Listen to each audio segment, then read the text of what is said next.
नाशिकमध्ये अनेक ठिकाणी शेतांमध्ये पाणीच पाणी झालंय। कांदा, मका, द्राक्ष, सोयाबीन, डाळिंब आणि भात यासह भाजीपाल्याला सुद्धा मोठ्या प्रमाणात फटका बसलाय। शेतकऱ्यांचे यामध्ये मोठे नुकसान झाले। नाशिकच्या मखमलाबाद परिसरातील शिवाजी काकड या शेतकऱ्याच्या 5 एकरावरील टोमॅटोचं मोठं नुकसान झाले। एकरी 2 लाख रुपये खर्च आला, मात्र आता उत्पादन खर्च तरी निघेल का असा प्रश्न त्यांच्या समोर उभा राहिलाय।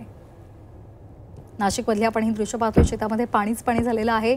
कांदा, मका, द्राक्ष, सोयाबीन या पिकांचं मोठ्या प्रमाणात नुकसान झालं आणि त्याचबरोबर टोमॅटोचंही मोठ्या प्रमाणात नुकसान झालंय। अनेक रोगांचा प्रादुर्भाव टोमॅटोवर झालाय। हातातलं सगळंच हिरावलं गेल्यामुळे शेतकरी हतबल झालेत। तुम्ही बघताय टोमॅटोचे प्रचंड प्रमाणात नुकसान झालेले आहे आणि 50 ते 52 तासापासून कंटिन्यू पाऊस चालू असल्यामुळे अक्षरशः माती पूर्णपणे खरडून निघालेली आहे। एकरी कमीत कमी ह्या प्लॉटला 2 ते 2.5 लाख रुपये एकरी खर्च असून आता सध्याच्या परिस्थितीत 1 लाख रुपयेही या ठिकाणी निघणार नाही अशी परिस्थिती तयार झालेली आहे।